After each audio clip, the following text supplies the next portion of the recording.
Hey YouTube, welcome back to my channel. So this video is obviously about the Meghan, and it seems as though she's been called out as a bit of a liar by the defending publishers of the Mail Online and the Mail on Sunday regarding the letter that she sent to her father. Now, what they are accusing her of is actually discussing this letter and using it as part of a media strategy. She's also been accused of extensively collaborating with the authors of the Finding Freedom biography. Now, we know that Omid Scooby and Caroline Durand have said that they did not have any direct collaboration or any kind of direct access to Meghan and Harry during the writing of this book, this biography. Now, a lot of people are up in arms about this because we know that she has been using public money to pursue this legal action against these British publishers. I definitely do feel as though she definitely did collaborate with the authors on this. I'm not really surprised to see that she possibly could have used the letter as a marketing media strategy to get as much publicity as possible so that she could have the buzz around her before her and Harry bounce to Hollywood to try and cash in on the real connections, which they seem to successfully be doing at this point in time. So this is an article by the Mail Online, and it's titled "Meghan Markle discussed contents of private letter to her estranged father with palace spin doctors before sending it as part of a media strategy." Meghan Markle discussed the contents of a letter to her estranged father with the Kensington Palace communications team before she sent it because she was considering using it as part of a media strategy, the High Court was told. Meghan has been accused of extensively collaborating with the authors of explosive royal biography Finding Freedom, the court was told.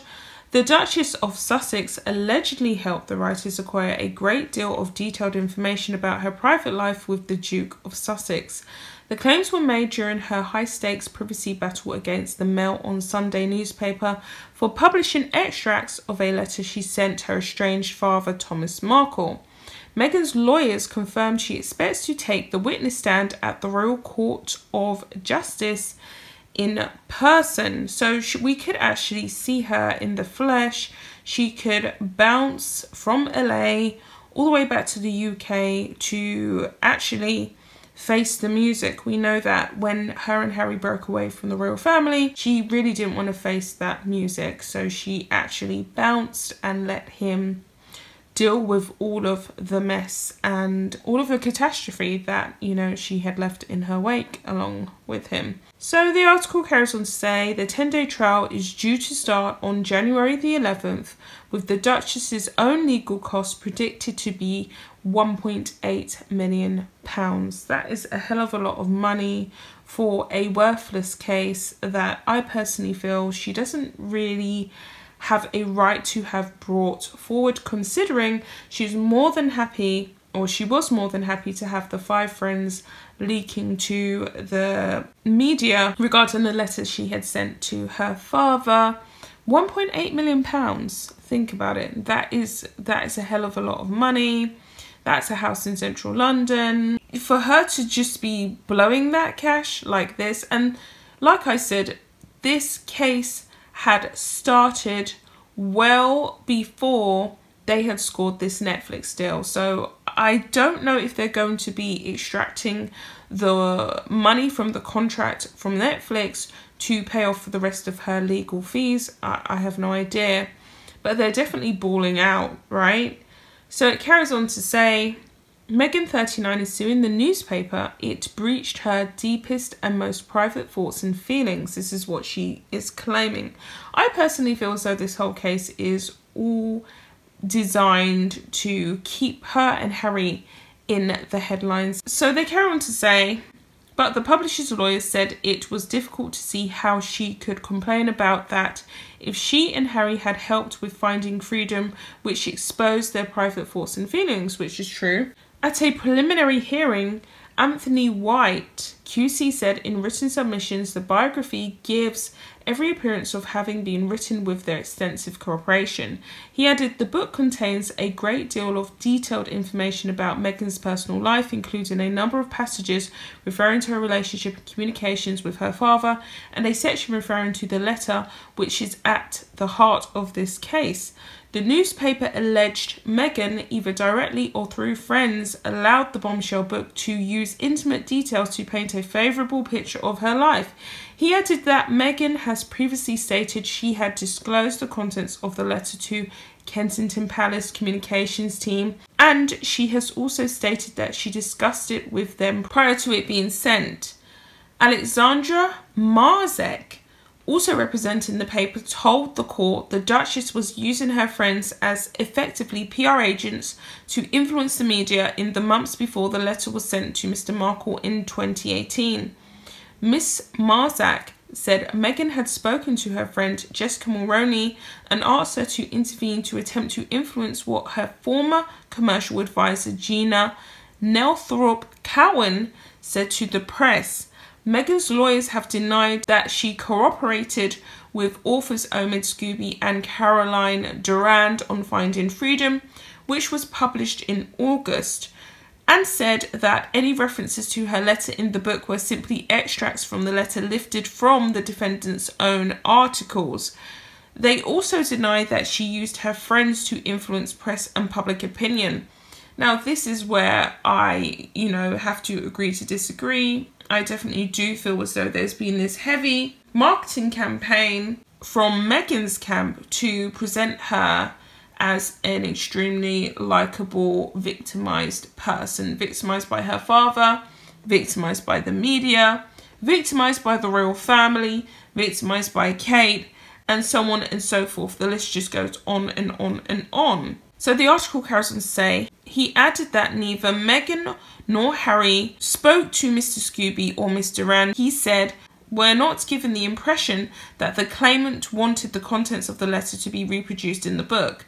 Mr. Rushbrook will reportedly be representing Meghan for the remainder of the case after she dropped his colleague David Sherborne.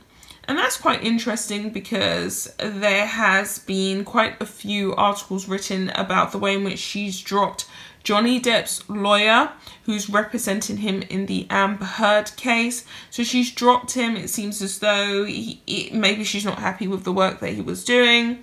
She feels as though he's not getting Johnny Depp a really good deal. So she's decided to cut all ties with that one. Mr. Scobie also submitted a witness statement to the High Court as part of the Duchess's case, in which he denied allegations that Meghan had helped with the book. He insisted that he has spoken to both the Duke and Duchess on occasions in the past in his role as a royal correspondent, but never about the book. Mr. White QC challenged that assertion and said that he wanted to test Mr. Scobie's evidence in cross-examination when the full trial takes place next year.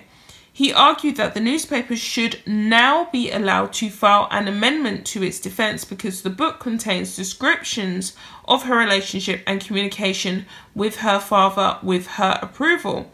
He said that Meghan had caused or permitted information to be provided to the authors and cooperated with them, including by giving or permitting them to be given information about the letter. The barrister added that Mr. Scobie's statement seems to confirm that people working on behalf of the claimant cooperated with the authors and gave them the names of people close to the claimant who would help, and that the authors spoke to such people and received information from them. And this is a long article, guys. I'm going to carry on a bit more. A document presented to the court in which Meghan is referred to as C, the claimant, maintains if C provided extensive cooperation to the authors and permitted a detailed account of her private life, relationships, thoughts and feelings to be published, including references to her relationship and communications with her father, it is difficult to see how she can complain that the letter should not have been published because it contains the claimant's deepest and most private thoughts and feelings. Referring to the book, it added, the book sets out in great detail C's feelings on a variety of personal matters, relationships and events, and attributes multiple quotes to her about her feelings. Meghan's lawyers also claim that the newspaper's remanded defence would also significantly delay the start of the trial, which has been scheduled for next January. Meghan is claiming costs of an estimated £1.8 million, which is being disputed by A&L as being too high. The combined cost for both parties is estimated to be around £3 million. So that's the total price for the case on both sides. Hers is 1.8, theirs is 1.2 million pounds. Obviously, if she wins, they have to pay her legal fees. I guess that's what she's hoping for. If she doesn't win, it's a big gamble. I guess the money will have to come from their Netflix contract. People are, you know, they're leaving their thoughts and feelings. Someone has said, no one is surprised. We all know she loves to control her narrative. She is always at the helm. Someone else said, Scooby on the witness stand should be enlightening. He will be asked for a list of his sources too. Someone else said they are going to sue the whole world. And it does look like that, doesn't it? They've got so many legal cases. And as I said to you guys the other day, £100 million, or I think it's £78 million, in the world of Meghan and Harry is not a lot, especially when you're taking out these privacy cases left, right and centre. They have about 3 or 4 going now. Someone else has said what an utter embarrassment she is.